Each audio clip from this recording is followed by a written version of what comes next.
up a chair. Let's settle in because I don't want to leave any stone unturned. Bud, how do you feel about the lines of scrimmage on the Florida State side? Because a common phrase that we have said on the Cover 3 podcast, and it has been parroted by college football thinkers and talkers across the country, that Miami has the best offensive and defensive line combination in the country.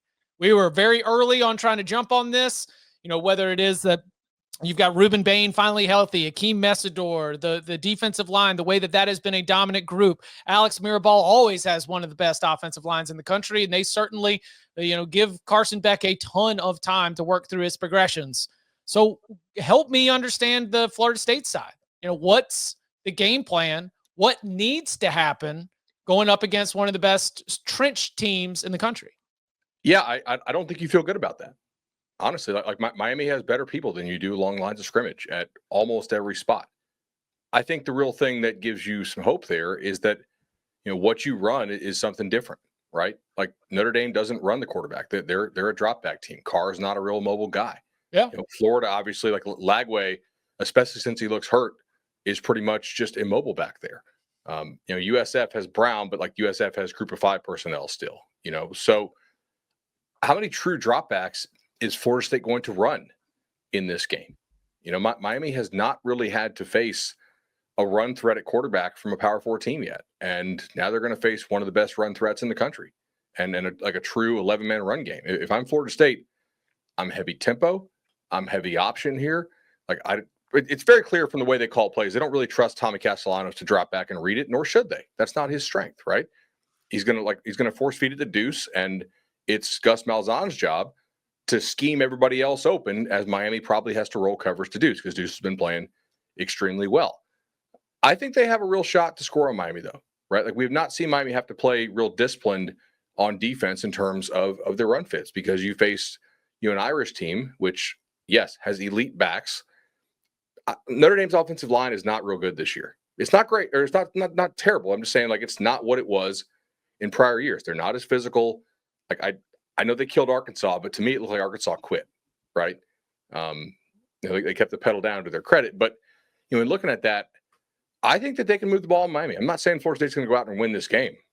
Miami has really good defense personnel. And Messidor looks all the way back. Whatever they have him on is man, give me some of that. Because, like, that guy looks fully recovered from what he's looked like from the prior 2 years. Bain is a defensive player is not going to win the Heisman. But if he did, Bain would be a front runner for that. I don't like FSU's matchups there if they got to block those guys straight up. If FSU's in a lot of like obvious passing downs, they're screwed. Miami will kill them. I think their goal is to try to hit explosives and try to run the football. That's a little bit easier, honestly. Like that. That's something they can probably do. Yeah, I mean, yeah, I don't know how much more to add to that. This game, what's going to determine this game for Florida State is how well they hold up front, both on the offensive and defensive lines, as Bud was just saying. And I think that if you look at a script for them to have success in this game, it's going to be to pop explosives, because I don't think Florida State can sit there and just try to move the chains and go, 2-3 plays first down at a time. They're going to have to hit big plays, stay out of 3rd and long, because this Miami defense, the defensive line, we talk about the pass rushers. It's also been very good against the run. We met, and Bud just touched on it. We saw what they did against Notre Dame's rushing attack, and that was very impressive considering what we've seen from Notre Dame since. I think the secondary has been much improved. So, like, my question for Miami defensively is, you have a great pass rush, but do you really want it in this game? Like, if Florida State does drop back, is your goal to really chase after Castellanos and maybe get a sack, or are you just trying to keep him in the pocket so that way he can't scramble to keep things going and force him to read it? I think you might see some of that because, like, last year they played so much man in their secondary. This year they're playing far more zone, and I think you're going to see that. They're going to be like, all right, let's make Castellanos read this out, see if he can find open guys, and then just try to force turnovers, because FSU has struggled taking care of the ball. Like, the turnovers total aren't terrible, but their whoopsie daisy rate as a team at 3.07% ranks 94th. So they've recovered a couple fumbles, but they have put the ball on the ground. They have thrown interceptions. If I'm Miami, I'm looking to do that. I'm probably okay giving up an explosive here or there as long as it doesn't result in a touchdown. but I just want to put them in positions to make mistakes. On the other side, I mean, we saw it a little bit last week. Florida State, with Chandler Morris doing some scrambling to keep drives going. You don't really have to worry about that with Carson Beck, as Bud mentioned. I don't think whenever Carson Beck starts running, I'm like, what the hell? Like, that is a shocking thing to see because he doesn't look great doing it. And you just don't see him doing it often. But can that defensive line hold up against the offensive line? Or will Miami just kind of be able to lean on them and keep that offense of theirs off the field and not give it the chance to put those explosive plays together because Miami's just racking up 10, 11 play drives, wearing down that defensive line? I do think there are a couple things here. One, personnel-wise, Miami's a lot better than UVA. Style-wise, I sort of like this matchup better. It's not saying obviously when you include the personnel in it, not really. But style-wise, I do like their ability to play some of the duo stuff that Miami runs as opposed to some of the wide zone stuff that UVA runs after watching what UVA did to them. What Miami runs is a lot closer to what Alabama runs. Mm-hmm. Now, Miami's better at running the ball, obviously, than Alabama is. Alabama's a much better throw team than Miami has been. I think because of the goal tempo in this game. I was going to say, this is a chaos tempo game. Totally and wildly you need to call your defense. You need to call your defense if you are Tony White with that in mind. You want a 14 or 15 possession game. Your chance of winning a low scoring game is very low. The higher scoring this game is, I think the more chaos, more crazy it gets, that favors you. Miami is a very slow tempo team. They don't tempo. Occasionally they're tempo to the line, and then it's slow. Check with me. They want those big offensive linemen to lean on you. One positive for the Noles is their corners have been playing a lot better than I think we thought they would. Jerry Wilson's been pretty good. He got really unlucky last game with that pick six bouncing off and literally bouncing up to the receiver and the guy running, for 40. If he holds on to that, it's probably ball game, right? Because you're up 2 scores going into half type thing. But he didn't. Rawls has also played really well. I think this is probably the game where you have to gamble if you're Tony White as the DC. I think you have to trust your corners to hold up against Miami's receivers who have been okay, but not amazing, right? They don't suck. They're not special this year like they were, last year. You have to gamble that your corners can hold up. You need to put more men in the box. You really need to kind of load up and beat the run game with numbers because you're not going to beat the run game with personnel. You have got to commit numbers to it. And if Miami scores some touchdowns, fine. They probably will anyway. Hope they happen fast.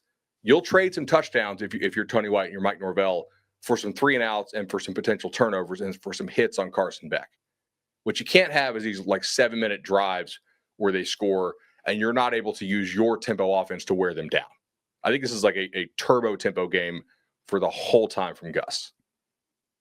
Which is kind of what happened in the adjustments that Florida State made against Alabama. Because remember the first drive, was it 17 plays? Alabama just marched down the field, and you're like, oh my gosh, are they ever going to be able to stop this team? Then they did get a little bit riskier, were able to get some stops. And like you said, on the offense, they were able to get some of those quick-hitting big plays. Tom said something, though, that does kind of concern me because I have Virginia, especially in the fourth quarter and late in that game, they did an outstanding job with their edge rushers going up the field. So Castellanos was kind of stuck in the pocket, and he did not look very comfortable. He was almost looking to try to escape outside, and he had to go so far around and out the back of the pocket. By the time you're out there, it's just kind of you're too far. You're throwing the ball way too far, the ball too far down the field. So that is something absolutely to keep an eye on. I think this is where Gus has to get in his bag a little bit too, with a lot of misdirection, some trick plays. We've seen him do some really good things so far this year. He's going to have to be special, just like he was against Alabama. We saw the jump pass at Virginia, just kind of to show you some different things. Even against, was it East Texas A&M? He had some, really exotic formations, was having fun. I think they've got to have that type of game where they hit on some of those. On the other side, I agree with Bud. I think it's a pretty good matchup because Beck is a pocket passer. I like the way our skill position sets up. The skill positions I feel pretty good about. Maybe you don't have the edge, but I feel like it's pretty close. The trenches are clearly an edge towards Miami. And I do think the fact that Carson Beck is more of a pocket passer, I think is a huge edge. Look at Chandler Morris, how many times you felt like you stopped the run. He pulls it, and he goes in for a touchdown, on huge plays. Beck is sneaky, though. He can get, he had some good games rushing the football. I think that is something to keep an eye on. I don't think you want to have him running the ball, but it is something to keep an eye on because if he gets his legs going, then it comes more concerning. Going back to the Alabama game, because like Bud, you mentioned this is a similar kind of offense that they're going to be dealing with here. Like, correct me if I'm wrong, because I can't remember exactly, but like going back to that game, Ty Simpson the guys were there. He was just late, correct? Yeah. So are you concerned at all about that with Carson Beck, who probably won't be late to those throws since he's got so much experience? I don't think Miami has Bama's guys on the outside. I think Florida State can cover Miami's guys, at least at corner. Now, I think Florida State's linebackers are really not good at all at coverage. So that's why I think it's so important to heat them up. If you sit in zone, Beck has all day. Max confidence Beck will carve them up there. What we have not seen is Beck make difficult throws so far this year.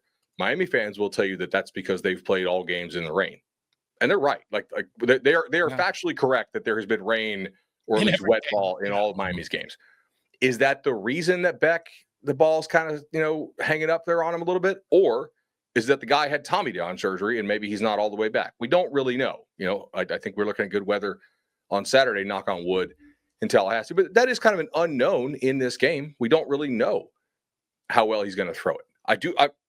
If you don't put pressure on him, if you don't take some chances, I got max confidence that they will absolutely carve these linebackers, because Florida State doesn't cover worth a damn at backer. They just don't. So what I'm hearing is that maybe we should take some overs on Elijah Lofton as receiving yards. Yeah, I would. I don't think they have anybody who can stick with Lofton. Although one of the big things here is if you watch what the defense did when Ashland Barker went down in that game for the Noles, like he's their real kind of enforcer safety, even more than our little. It got worse. So, if they have him back for this game, which I think there's a chance, that would be pretty huge. Comment in the tailgate. Again, best bets are going to be for Thursday. And I see Lewis's Ross comment, like Earl Little's not a great cover guy, man. Sorry, like he's a big run, like hit and run guy, but he's not a special cover guy. I would take Lofton to get open on him. Is the over or under a better play in this game? Again, best bets will be Over. on the locks, but I think I lean your way as well, but it's Tommy's either scoring or Tommy's turning it over. It's a chaos game. Yeah. It feels too many. Norvell does not coach to keep games close. Like he coaches to win. He does not really turtle in this kind of stuff. They will, if they have a 3% chance to win it, they're okay getting blown out. That fourth down call against Bama and late in the second half, he goes for what was his zone 36 or something like that. He went for it and got it. That's the kind of concern. The other guy, he leaves a lot of points on the field. Mm-hmm. Alt line money line game. Yeah. Mm-hmm. Can't lose. Yeah. You create a 9-point window where Florida State doesn't win, and if Miami doesn't win by 10, that's that. Listen, alt line money line. You heard it here first.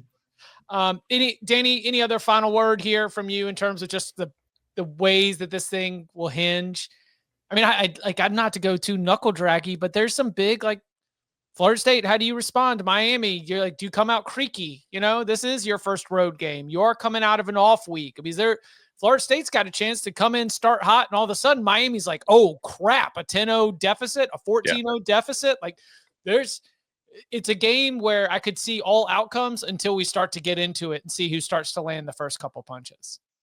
Florida State, historically, this has been a game that oftentimes comes down to a field goal. Didn't love that Weinberg missed a field goal last week against Virginia. It's kind of one of those games where it's like, oh boy, another bad thing happened. Special teams, an area we never discuss, probably going to play a huge role in this game. If it is one possession game, who outperforms there? Oh, who's going to muff a punt? Someone is going to muff a punt in this game. Who's going to be the one to do it? I mean, I was thinking Carson Beck interception. Their punt return stuff's been awful. Yeah, I mean, which team's punt return stuff has been awful? Florida State. Oh yeah. Yeah, but that's really been under Mike Norvell. Like he has not been able to get a decent punt returner at all. They don't do a good job of that in Tallahassee. I mean, I think Shannon Dawson's a hell of an OC for Miami, though. He's going to score some points. The question is, how long do you let Miami hold the ball? I don't have any confidence Florida State's just going to shut this offense down, unless Beck is actually if there's something actually wrong with him. If the reason why he was one of 7 on passes that went for more than 10 yards in the air is that he's dinged, then I take back these comments. in Bielema's first year at Illinois, he didn't trust any of the punt returners on the roster, so he literally had the punter field punts. He would just fair catch them. That was really the only goal, was just catch it, and then we'll start from there. And the guy who's out there practicing. All right. Again, that is 7:30 p.m. Eastern time on Saturday.